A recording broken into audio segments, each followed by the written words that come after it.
Quando chegaram a multidão, aproximou-se um homem, pondo-se de joelho e dizendo: Senhor, tem misericórdia de meu filho, porque é lunático e sofre muito, pois muitas vezes cai no fogo e na água. E trouxeram a teus discípulos e não puderam curá-lo. E Jesus lhe disse: ó geração incrédula e perversa, até quando estarei convosco e até quando vos sofrerei? Trazei-nos aqui. Então o jovem era lunático. Ele tinha um problema mental. Ele tinha algum problema na mente. Ele era lunático. E quando o demônio se manifestava, tinha a hora que ele caía na água, tinha a hora que ele caía no fogo, ou seja, ele ficava se batendo. Que ele tinha, o problema espiritual dele atingiu o físico dele, mas quando ele foi liberto, ele ficou totalmente curado do problema, ele ficou são,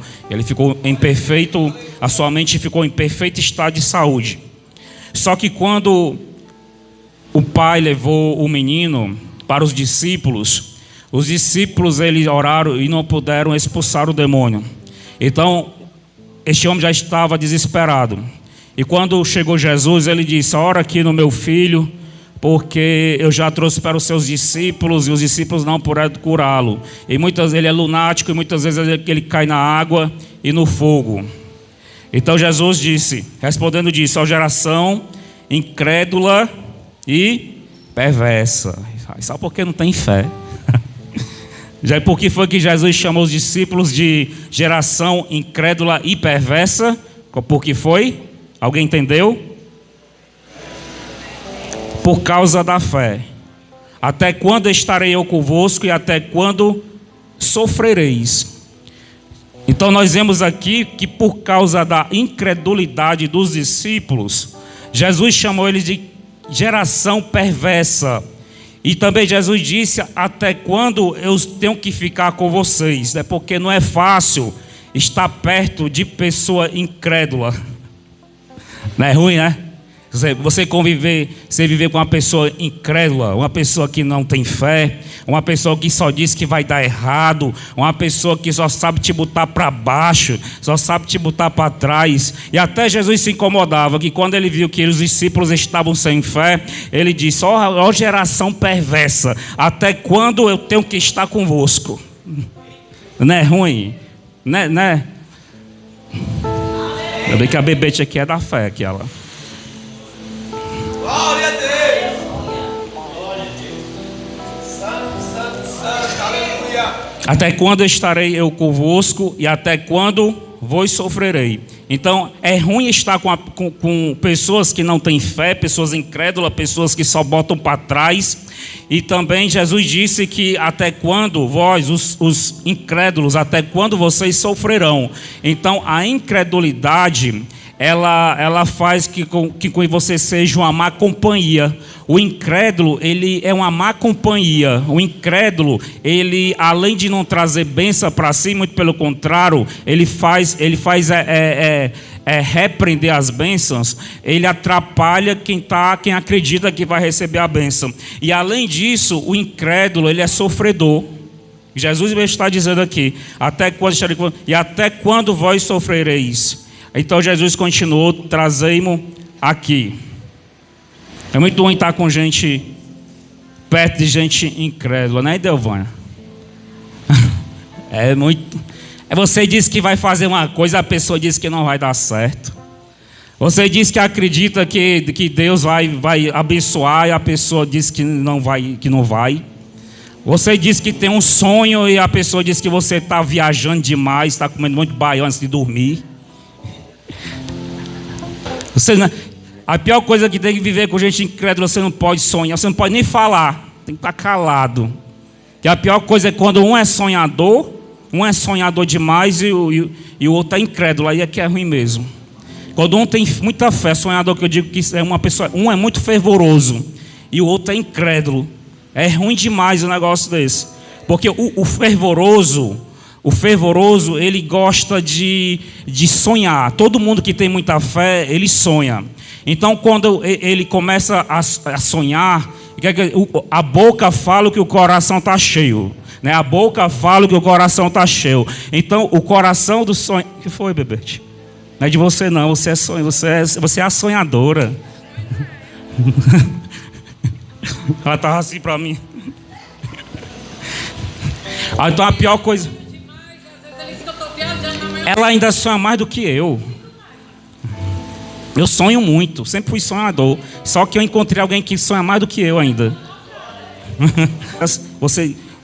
Porque o sonhador, ele fala o que né, se o seu coração está cheio de fé, se o seu coração está cheio de sonhos, se você está acreditando, quando você vai falar dos seus sonhos, você vai falar da sua fé, você vai falar o que você acha, o que você acredita que vai acontecer no seu futuro. E quando você convive com pessoas atrasadas, pessoas incrédulas, o que é que acontece? É você falando no seu sonho e a pessoa incrédula lhe rebatendo. Vai, doidinho. Vai, doidinha. Enlouqueceu, tá doido. Vamos levar para o manicômio. Tá entendendo? Aí por isso que Jesus, ele era Deus encarnado na terra. Só que Jesus era homem. É tanto que a Bíblia fala, quando fala em Jesus, muitas vezes fala em filho do homem. O que é que significa filho do homem? Quer dizer, Jesus, homem. Então Jesus, ele era, né, tinha muita fé. Quem que para ter mais fé? Porque Jesus tinha a revelação do próprio Deus. Ele tinha constantes revelações de coisas que ele viu quando estava lá com ele. Então Jesus sabia de coisas assim, coisas extraordinárias. E quando ele falava das coisas do céu, quando ele falava da salvação, quando ele falava do que o Pai revelava para ele, então muitas pessoas combatiam contra ele, né? Quem é você? Quem é você que está dizendo? Quem é que você para dizer que alguém vai ser curado? Quem é você para dizer perdoados estão os pecados? Quem é você? Quer dizer que você é maior do que Moisés? Então Jesus, ele vivia em constante briga, disputa, principalmente com os escribas e com os fariseus, que ficavam combatendo contra a fé, contra a revelação, contra a verdade, porque o que estava no coração do Senhor não era apenas sonho, porque ele tinha comido muito baião antes de dormir, mas era a revelação de Deus, era aquilo que Deus falava para ele, era a revelação do que ia acontecer nos dias vindouros, era a revelação de coisas que já estavam prestes a acontecer.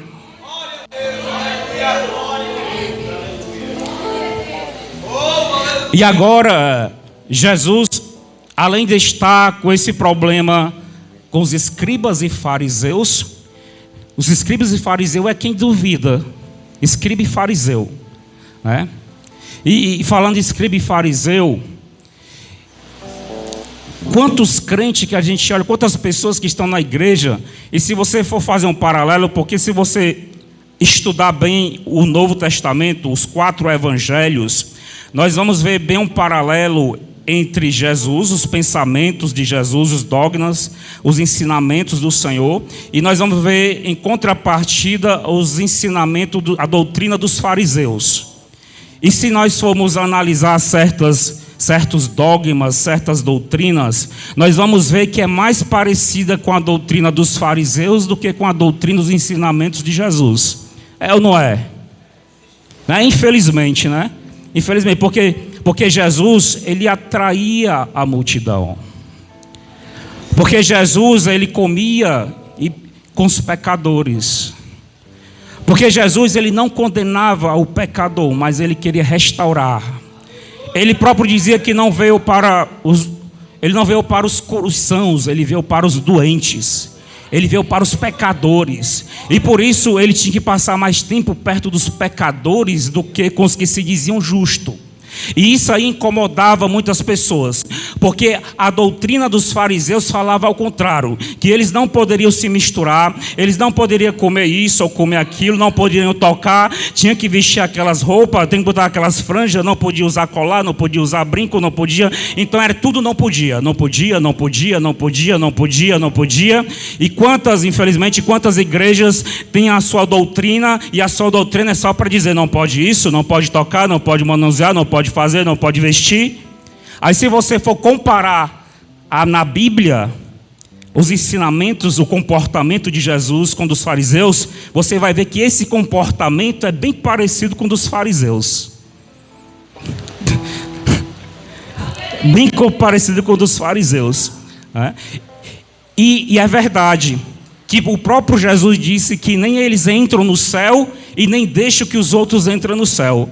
Porque quantas pessoas não vão para a igreja hoje por causa dessa doutrina? Por causa dos falsos dogmas, por causa das doutrinas humanas. Quantas pessoas nem vão e os que vão estão morrendo dentro da igreja, estão matando dentro da igreja, porque a doutrina que eles pregam é bem mais parecida com a doutrina dos escribas e dos fariseus do que com a doutrina do Senhor e Salvador Jesus. E quantas pessoas estão feridas? Se nós formos ver, tem mais crente fora da igreja do que dentro. Se você sair no espírito na rua, você orar em casa e sair no espírito orando, você vai passar crente desviado, crente desviado, crente desviado. Deus vai revelando, crente desviado, crente desviado, crente desviado, crente desviado. Os crentes tudo desviado, fora da igreja.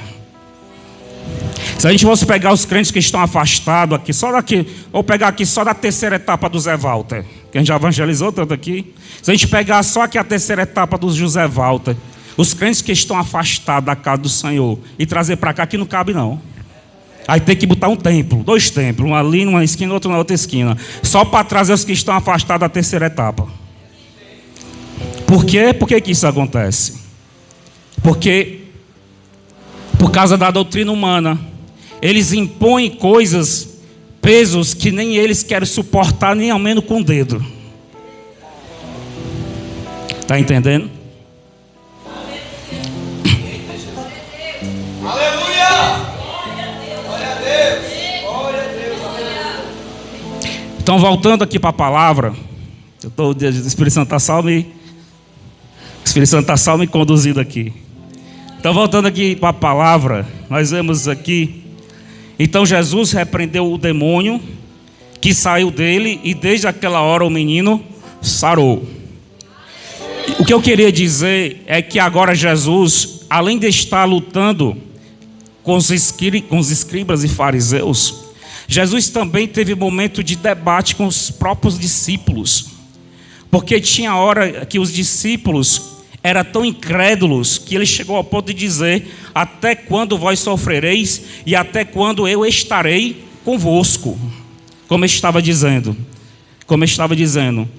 Por causa de quê? Por causa da incredulidade.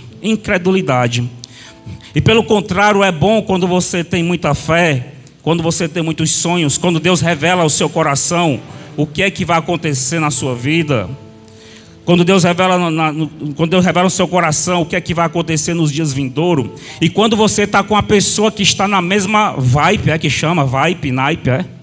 na mesma vibe que você.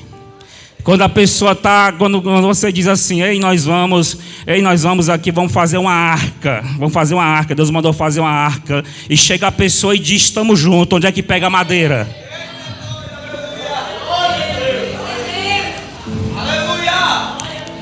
É muito bom quando a gente está perto de pessoas que quando a gente diz: ó, Deus disse que o dilúvio vai vir ainda hoje. Aí pois vamos juntar logo aqui as roupas, fazer a mudança, pegar os animais de pá em pá, casal em casal, vamos botando dentro da arca, porque se Deus falou, está falado. Pelo contrário, né? É muito bom quando você está perto de uma pessoa, perto de pessoas, você está dentro da igreja, que as pessoas estão na mesma ligação. Na família, no casamento, no trabalho, e até mesmo na igreja. Por que não na igreja? É muito bom quando eu estou aqui pregando a palavra e Deus está me dando aquela certeza e a firme convicção, ou seja, fé. E quando eu olho para as pessoas que estão perto de mim, eu percebo que elas estão indo nessa mesma fé. Eu percebo que elas estão entendendo o mistério, a revelação. Quando eu percebo que aquilo que eu estou falando, elas já estão recebendo, porque nós estamos na mesma frequência, na mesma sintonia, nós estamos fluindo pelo mesmo Espírito, ou seja, o Espírito que fala aqui é o Espírito que testifica aí, o Espírito que revela aqui é o Espírito que abre o entendimento para você entender o mistério de Deus, o Espírito que fala aqui através da palavra é o mesmo Espírito que prepara a terra para receber a semente e prosperar a 100 por 1, a 60 por 1, a 50 50 por 1. Como é bom a igreja avivada, como é bom a igreja fervorosa, como é bom a igreja que entende dos mistérios de Deus, como é bom a igreja que está no mesmo propósito, no mesmo espírito, Estamos no mesmo espírito. Mas Jesus neste dia, ele estava diante de uma igreja, ou seja, os discípulos que não estavam acreditando. Os discípulos tinham pouca fé. Os discípulos não conseguiam expulsar o demônio de um menino lunático. Por isso que Jesus disse: até quando, ei, raça de pessoas perversas, até quando eu estarei convosco, até quando vocês sofrerão? Porque a incredulidade traz sofrimento para as nossas almas, a incredulidade traz atraso para as nossas vidas, a incredulidade faz com aquilo que era para acontecer não acontecer mais, porque a fé é a certeza das coisas que vão acontecer, ou seja, a fé é a certeza daquilo que se espera e a firme convicção das coisas que não se vê. Quem tem fé, ele acredita mesmo que não esteja vendo. E quem tem fé, ele tem certeza daquilo que está esperando. Ele está esperando, ainda não chegou, mas ele tem certeza que vai chegar. Ele não está vendo, mas ele tem a convicção, e é firme convicção daquilo que não se vê. Ele não está vendo, mas está sentindo.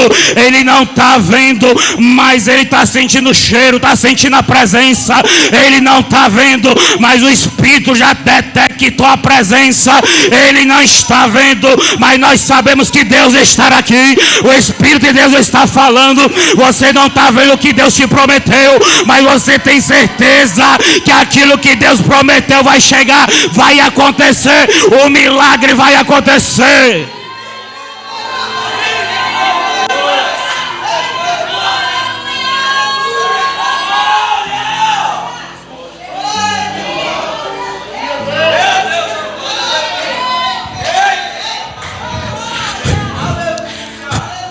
Não aconteceu nada ainda, mas você está alegre porque você tem certeza. Não mudou nada ainda, mas você está alegre porque você tem a firme convicção.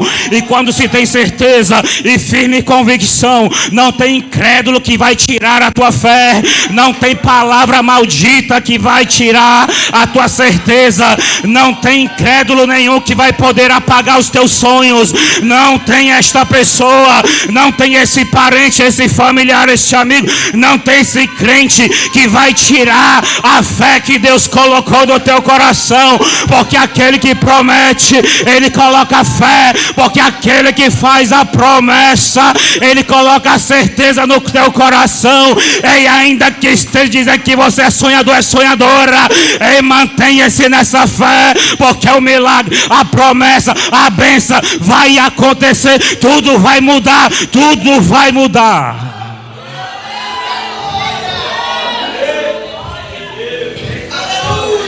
E diante da incredulidade dos discípulos, olha que Jesus estava lutando com discípulos.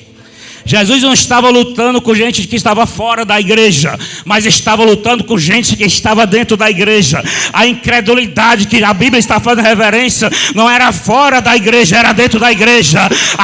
A incredulidade não era fora de casa, era dentro da própria casa. A questão, o problema não era fora da família, mas era dentro da família de Cristo. Era dentro de casa a confusão. Um crê, outro não crê.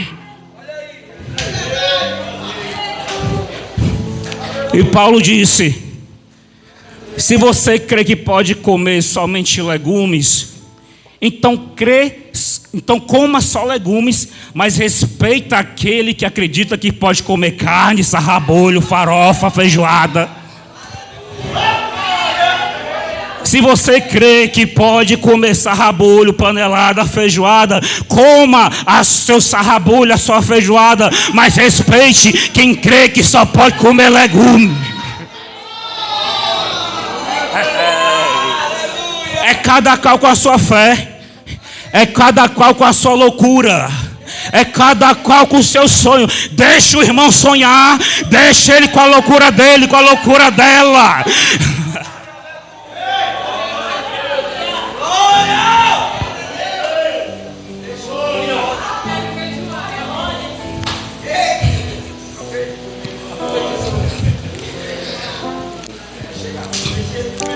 Ó geração incrédula e perversa, até quando eu estarei convosco? Qual foi a atitude de Jesus? Para encerrar aqui a palavra, vamos para a oração. Qual foi a atitude de Jesus em relação aos coveiros de sonho de fé? Aos coveiros. O que foi que Jesus disse? Seus incrédulos, trazei-me o menino aqui. É isso que você vai fazer de hoje em diante com os incrédulos. Seus incrédulos, traga a criança aqui. E no verso 18, e trouxeram o menino, e repreendeu Jesus o demônio que saiu dele, e desde aquela hora o menino sarou.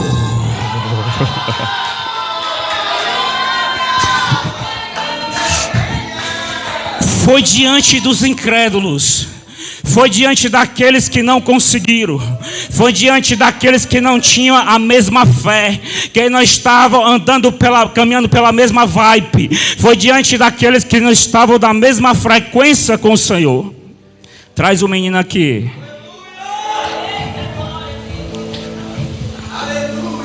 Quando a pessoa diz que não acredita na sua fé, quando alguém disser que não acredita nesse sonho, quando alguém disser que não acredita na promessa de Deus para a tua vida, você vai fazer que nem Jesus. Quem foi que disse que é para você desanimar?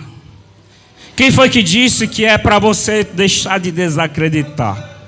Não é para você cair na vibe da incredulidade, mas é para você trazer o incrédulo para a vibe da credulidade da fé.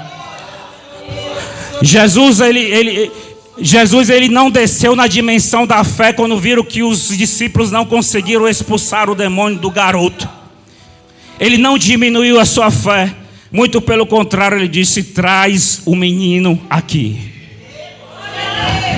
E ele expulsou o demônio, e desde aquela hora o menino sarou. Você vai mostrar a fé que você tem. Você vai mostrar o poder de Deus que está na sua vida. Você vai mostrar para a incredulidade que existe a fé. E aonde tem fé, a incredulidade é cancelada.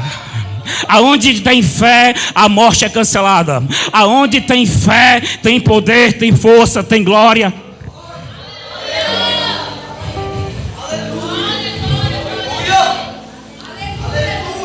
Então os discípulos, aproximando de Jesus em particular, disseram: por que nós não? Olha o que aconteceu. Então depois que Jesus expulsou o demônio, o que foi que aconteceu? Então os discípulos em particular: vem cá, Jesus, vem cá. Por que é que nós não podemos expulsar? Mas isso foi depois do milagre. Isso foi depois da demonstração de fé. Isso foi depois que o menino estava curado e liberto. Então aqueles que estavam com pouca fé chegaram para Jesus: ei Jesus, Senhor, como é que a gente faz para entrar nessa vibe aí? É vibe? É com B ou é com P? P de pato? Na mesma vibe. Depois de eu falar tantas vezes, agora que vocês vêm falar.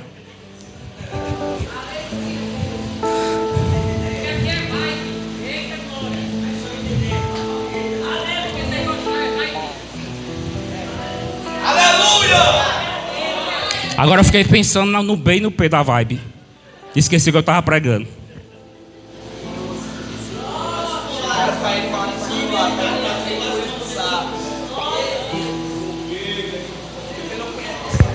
Amém? Então era só até aqui. Vamos orar agora por libertação, tá certo? Já é 15 para as 9.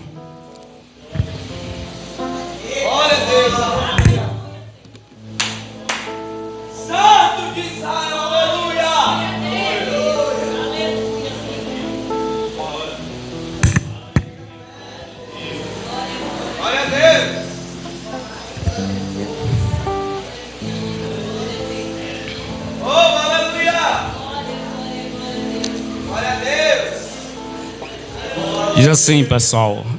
É culto de libertação, diga. É culto de libertação. Glória a Deus. Aleluia.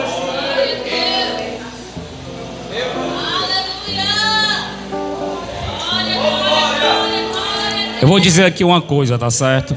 Nessa oração, nós temos que ficar no espírito, tá certo? Porque no momento, a partir do momento que a gente repreender aqui uma seta, uma enfermidade, um demônio, então ele vai sair de alguém e vai procurar alguém desapercebido para se encostar, tá certo? Então fica ligado, tá certo? Ele vai procurar uma casa que esteja desapercebida para entrar. Então, se um demônio sair de uma vida de uma pessoa, se uma enfermidade, uma aflição sair da vida de uma pessoa, e você estiver lesando dentro da igreja, ou passeando, ou sei lá o quê, se o demônio lhe ver, ele vai entrar em você. É ou não é assim? Por isso que tem culto que tem gente que vai embora setado, vai embora com dor. Mas se caso isso acontecer aqui, antes de você ir embora, você peça a oração, tá certo? Se alguém sentir alguma dor, não estava, passou a sentir, tá certo? Amém? Quem foi que entendeu? Diz glória a Deus.